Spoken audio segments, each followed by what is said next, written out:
Hey everyone, it's Sleepy Reader. I am back from the comic book shop. It's another new comic book day. I bought too many comic books yet again. It's like this thing I can't stop doing. So I thought I'd share my pain with you. I got this giant bag. I'm gonna crack open seltzer water.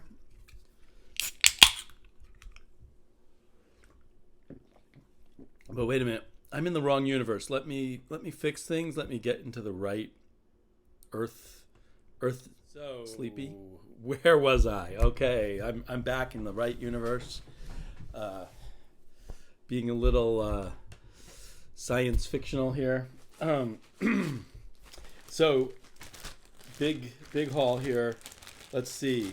I can't even quite remember right now what everything was. I picked up this hardback from Gilbert Hernandez called Maria M. Hopefully it isn't in his rapey, poopy mood that he's in the Blubber magazine. But other than that, I love Gilbert Hernandez. At least I think I do. Haven't read any of his graphic novels too recently. A few years ago, I read a bunch and really liked them. Gory. So anyway, this feels really nice. It's kind of small and was kind of expensive. I got my store discount, but it's a $30 book without that discount. And it being Fantagraphics, I don't know if there was a very good discount on Fantagraphics on in-stock trades or not. Some of the smaller companies don't have as good discounts on in-stock trades. Okay, then I got this thing. I don't know what it is. Softwood. It says it's a says parental advisory. America's new comedy and parody magazine from the people that bring you Heavy Metal magazine. So I'm going to unwrap it, take it out of its plastic wrapper here. Just what we need, more plastic in the world.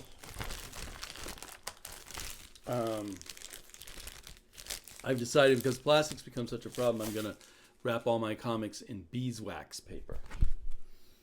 So yeah, I already showed you the cover. The back cover shows Iron Maiden, Legacy of the Beast. I think Heavy Metal is actually putting out comics that go with heavy metal albums, perhaps. Anyway, not what this comic's about. Let's see. So I'm assuming what we're going to get here is kind of an adult satirical magazine, but I'm not sure. It does have kind of a heavy metal vibe. The embarrassing thing is I maybe not this year, but last year I bought a few issues of Heavy Metal and then never actually read the entire issues. I would just read a little bit and put them aside and move on to other things. I'm not sure what that says. Some of them had Richard Corbin in them, and I should have kept collecting them. So anyway, perhaps I'll report back to you guys on what Softwood is all about. The title, Softwood, what's that? What's going on with that's just an odd title. Is it sexual? Softwood? Is it about rotting wood? So speaking of Richard Corbin, I couldn't resist this. They were selling the complete series of Rip in Time, which is 5 issues by Richard Corbin and Bruce Jones. I don't know. Have I read part of this back in my wayward youth? Let me open this one up too. Get rid of that tape. By Fantagore Press. So that means it was, I think Fantagore Press is Richard Corbin's own publisher. It's probably going to be black and white on the inside. What do you get? Yep. Black and white on kind of newsprint. So really nice covers. So I'm not sure what the story behind this is, when it was. Bruce Jones was he wrote for Marvel and maybe DC, but mostly wrote independent stuff and science fiction based stuff. 1986. Okay. So these are great covers. I'm kind of bummed it's not color on the inside, but I'm not surprised it isn't, since it was sort of semi-self-published by Richard Corbin. Number 3.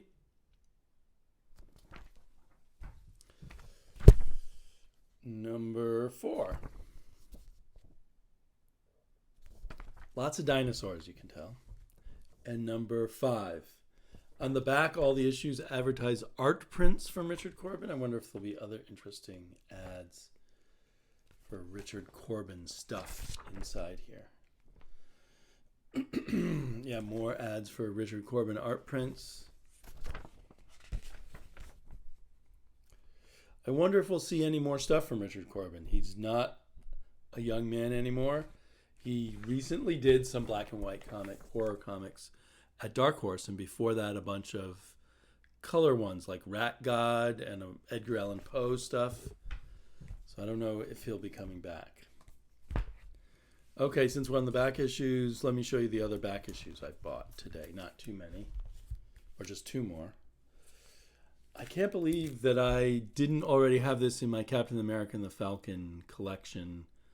So I don't know if this is one where it's still written by Gary Friedrich or whether Steve Englehart's taken over at this point. But I do know I did have this issue when I was a kid, so I have to have it now. Plus, it's the picture window. Just got to have it. And a Lois Lane, a little bit on the high end, even with my discount. I guess I paid $7.50 for it, which some places Lois Lanes are very expensive, but I always look for them cheap. But it looks like this might be, maybe not. I was sort of hoping this was the first appearance of Rose and Thorn. But anyway, it's Rose and Thorn on the cover with an aged Lois there. So anyway, I had to get it. Now on to the regular new comics. Let's see. They're upside down, so I don't know what's coming. Okay, Supergirl, which I get for my daughter. They did not have the regular cover, so I had to either not get it or go with this deceased variant cover, which I know my daughter won't like. She does not like the sight of blood very much. The inside art looks pretty good, but I think it's still tie-in to You're the Villain. Last issue was a tie-in to Leviathan, so it's still going to suck. I mean, they seem to just view Supergirl as someone to tie into other things rather than giving her own solid comic book. Super excited for Usagi Yojimbo. I think this was just a 2-part story this time. Yep, The Hero, part 2 of 2. Really enjoying Usagi Yojimbo now that's in color. Sorry I'm so shallow that I just couldn't read it in black and white, but eventually now they'll be reprinting it all in color, so I will be there. I will someday be caught up with all of Usagi Yojimbo. Usagi Yojimbo? Usagi? I don't know. Okay, super exciting. The Return of Edgar Allan Poe's Snifter of Terror, Volume 2, issue number 1. There we have, so every cover does Edgar Allan Poe in some iconic pose that he would never have actually been in. In this case, he's being like Captain America punching Hitler. I love how they do the back cover. They just repeat it without all the cover dress, as it's called.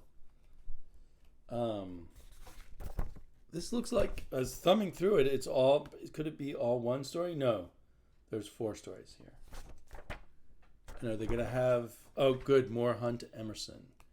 The old British underground cartoonist Hunt Emerson, still appearing in every issue. So 2 pages, that's awesome. Batman's Grave. So I am a big Warren Ellis fan, and I don't know if he's written Batman before, though. For some reason, I feel kind of nervous about him writing Batman. I'm super excited, though, to get him and Brian Hitch back together again, so that's really intriguing. I heard a podcast interviewing Brian Hitch, so apparently they started this well over a year ago, and then Warren Ellis got caught up in other things and was too busy. I'm always wondering what those are. Maybe Warren Ellis writes a lot of movie scripts or something. I mean, we've seen a few comics from him this past year, but not a ton. Or maybe novels, because I know he's a novelist also. Oblivion Song number 20. I haven't read number 19 yet. I assume I'm still enjoying it when I get around to reading 19 and 20. I counted on this endless stack of unread stuff from the past 2 months, maybe going on 3 months now, and I have 60 new comics that I haven't read yet. Coffin Bound, I planned to drop this, so probably this is the last issue of Coffin Bound I read for now, unless I suddenly feel like I have to keep with it. So I'll read this quickly just to make sure whether I want to drop it or not. Beautiful art, creepy story, just not working for me right now.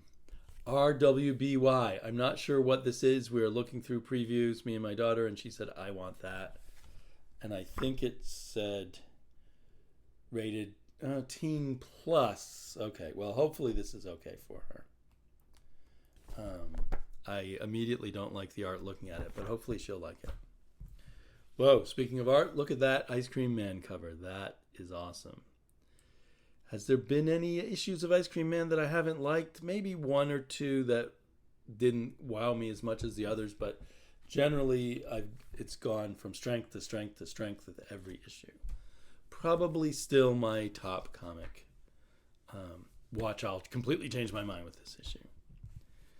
And I guess these Immortal Hulk director's cuts are coming out. Are they coming out weekly or every other week? They're coming out a lot, which is cool. I mean, I wish there was a little more going on here. It looks like we're getting a view of another script, so that's cool. I found it quite interesting in issue 2 of this where they showed the script. And then I was looking at the script and looking back at the final pages and seeing things where the dialogue was changed or the scene wasn't quite the same. So I found that pretty fascinating. Batman Universe, up to this point anyway, this is number 4. I think there's going to be 6 total. Up to through number 3, one of my favorite DC comics right now, and my only Brian Michael Bendis comic that I'm really liking. Doesn't hurt that it just has incredible art. So in every story, Batman is off to a different part of the DC universe. Looks like we're heading towards Jonah Hex here, perhaps, or a time travel adventure with the Green Lantern. I'm not sure which. Yeah, there's Jonah Hex. So that's been really cool. And then on a whim, I did not pick up the Batman 100-page special. I did pick up this Villains one because it has a Mark Russell story in it. The Batman one looked kind of good, but I don't know. I just felt like I had so much that I had to stop somewhere. And this interesting Victor Bogdanovich teamed up with Mark Russell. And Victor Bogdanovich looks a lot like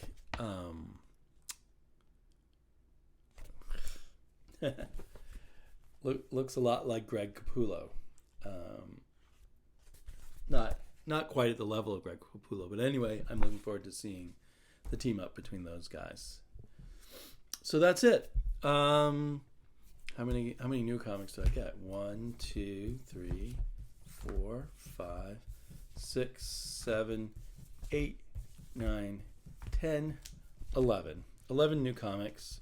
Oh, plus the magazine Softwood. So 12 new comics. That's not actually too bad if it weren't for that giant pile of 60 comics already, but I plan to, except maybe if 1 or 2 of these, I might just not even deal with them, but I plan to do a comic book countdown maybe on Sunday or Monday. So hopefully I will stick to that. I hope everyone's enjoying their comics, and I'll talk to you later.